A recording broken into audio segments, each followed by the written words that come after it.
Welcome to the Pet Photographers Club with your hosts, Caitlin and Kirsty. Now on to the show.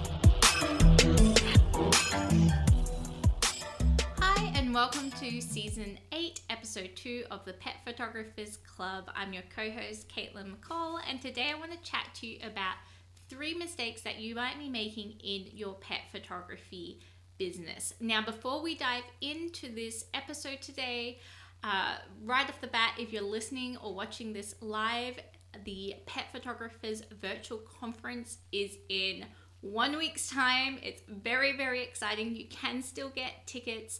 So if you head over to thepetphotographersclub.com, you can grab your tickets there.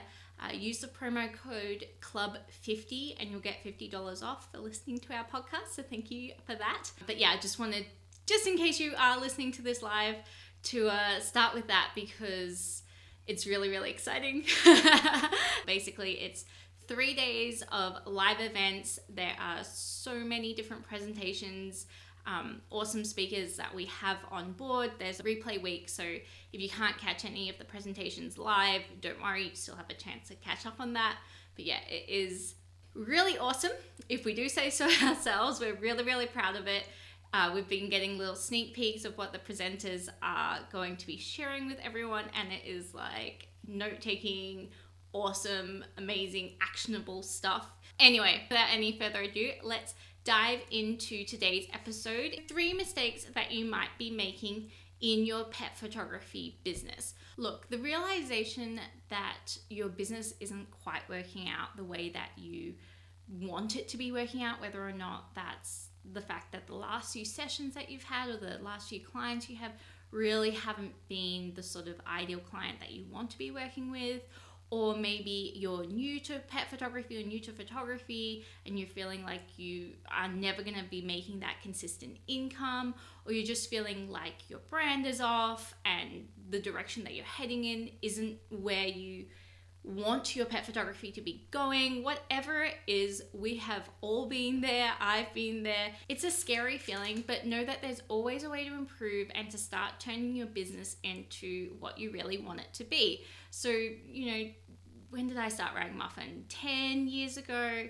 And I was about a year into that when I was feeling like my pricing is all over the place. I'm doing all of this work for really small sales, and it felt like I was kind of in over my head and I didn't know what I was supposed to do to turn things around. It was really overwhelming. And so over and over again here at the Pet Photographers Club, we see pet photographers making these same mistakes, the 3 mistakes that I want to chat to you about today. Mistake number 1 is having a confusing price list. Now, everyone will price their products and their services differently depending on the type of business that they want to create for themselves, but it is a really common trap, I'm sure you've heard about it before, to be underpricing or to have too many products in your price list, and that becomes really overwhelming for your clients. So the 3 sort of areas that I see mistakes within poor price lists is, number 1, you don't have any packages. Number 2, you have too many packages. Or number 3, you have packages that aren't focused on the sort of results that you want to provide for your specific clients. For example, you have packages that are all about the digital files, but you're wanting to sell more wall art, or vice versa. And on the subject of packages, we actually just finished recording one of our expert panels for the Virtual Pet Photographers Conference this morning, and we did dive a little bit into packages, so I'm going to share a sneaky little clip from that because I think it would be quite helpful in regards to this specific mistake. Basically, these expert panels are more of like a conversational, casual approach to discussing each of the topics. We've got one per day. So we have a panel of experts, that's why it's called expert panels, different speakers and photographers coming on and sharing their opinions and their advice on these different topics. So I will insert that clip right now. And Joel, are you offering like just canvas, just frame, just acrylic, just aluminium, or do you offer a range of finishes? Yeah, we have 3. My rule, and it's a psychology of selling, is less is more. I just have it really simple. So we have canvas, acrylic, and frame. That's it. And we have small, medium, large. That's it. Yeah, I think it's just important to have like the end in mind. Doesn't matter what you do. What do you want to average? What's your average sale? And start there.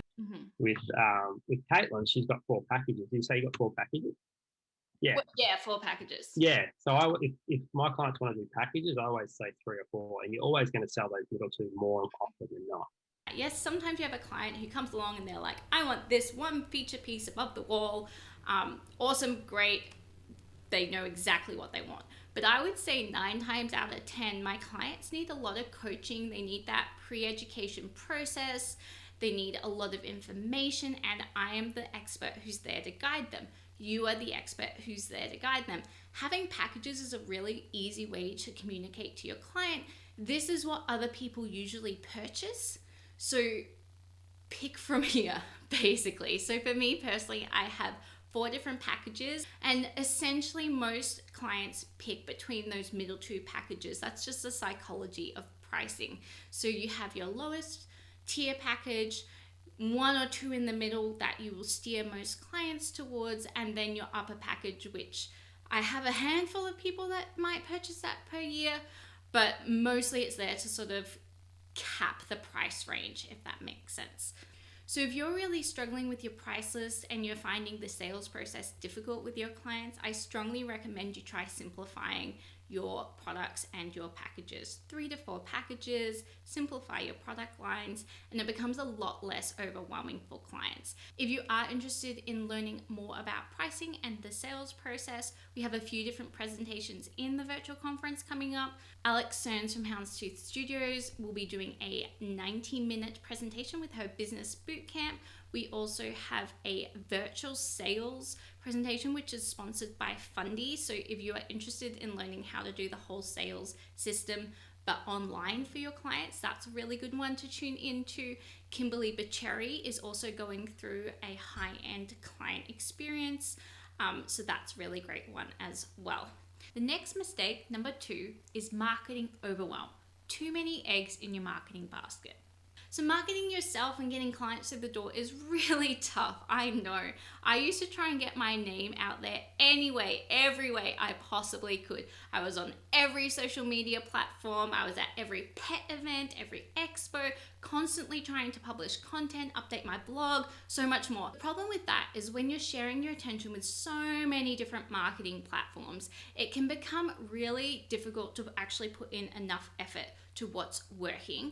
So when I realized that for me personally, charitable marketing strategies is a really effective way for me to bring clients in through the door, then I pretty much dropped everything else that I was trying to do. So I stopped going to every single pet event expo that was out there. I streamlined my SEO and my blogging. I quit Twitter because no one was coming in through Twitter. Rather than having all these different eggs in all these different marketing businesses, I focused all my energies on the strategies that I knew worked for me, and it was a game changer.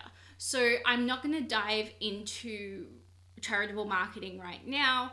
I'm giving a presentation on that at the virtual conference. A few of the other speakers who are sharing specific marketing strategies that work for them is Mark Rosetto, Andrew Halmich, Marika Moffat, and Nicole Bagley. So definitely tune in and make sure that you catch their presentations during the conference. And finally, mistake number 3 is all about that client experience or lack thereof. So as a photographer dealing with one-on-one clients, we really should be getting a fairly large portion of our new clients from referrals from past clients. When someone has a great experience, they're going to talk about it. You want to be getting those great reviews. You want to be getting that word of mouth going. So what does it mean if that's not happening for you? It doesn't mean that your pet photography isn't amazing. The photography part of running a pet photography business is such a small element to it. So much of it comes down to the client experience and the client service. So you really want to be giving your clients something to talk about. So your client experience includes everything from how you onboard those new clients, the booking process, everything that happens before the shoot, to the session itself, and then of course to the sales experience, the packaging, everything that happens after the session when they get their finished photographs from you. There's all sorts of little tweaks that you can make to your business that can improve that client experience. So whether or not it's something like implementing online scheduling software, or we can be talking more about what sort of luxury additions can you add to the process? Do you give them gifts when they book in? Do you have beautifully printed marketing material? What sort of experience do they have during the session? Do you come with treats for the dogs? Is there champagne that you pop at the sales session? Everyone does something a little bit differently. If you're really interested in hearing about how to create a client experience that your clients won't be able to stop talking about, definitely tune into our presentations from Kim Hartz, Kimberly Bachari, and Erin Bonilla during the Virtual Pet Photographers Conference. Those three women are absolutely kicking it when it comes to creating client experiences, and they have a wealth of knowledge to share there. So what do I want you to do next? Choose one of these mistakes and take action on it. So just to recap, what we chatted about today is having confusing price lists, too many eggs in your marketing basket, or a poor client experience. Or it might be something totally different that you know your business needs improving on and you really want to level that up in 2021. It's the start of a new year. I'm feeling motivated. I hope that you are too. And I'm really excited for you to actually take action and start improving and working on your business in a way that's going to bring you forward. And for a whole lot more help making your pet photography business the one that you dreamed about creating, definitely check out the 2021 Virtual Pet Photographers Conference. As I said at the start, it is next week if you are listening to this live, so that is the 4th to the 6th of February. You can still grab tickets, use the promo code CLUB50 to save yourself $50. We just really want to see you guys here because we think that this is amazing content. We have over 15 expert speakers from around the world. We have presentations in all different time zones, and as I said, you can listen to the replays, and everyone is lined up and ready to teach you everything that you might need to level up your business in 2021, from developing your signature style to creating that amazing client experience, tips on lighting, tips on selling, loads of marketing strategy insights. There is so much to learn here, a little bit for everyone, so we're really excited. We kick off on the 4th of February, and this is one event that you really can't afford to miss. Cannot wait to see you there, and I will catch you next time. Bye for now.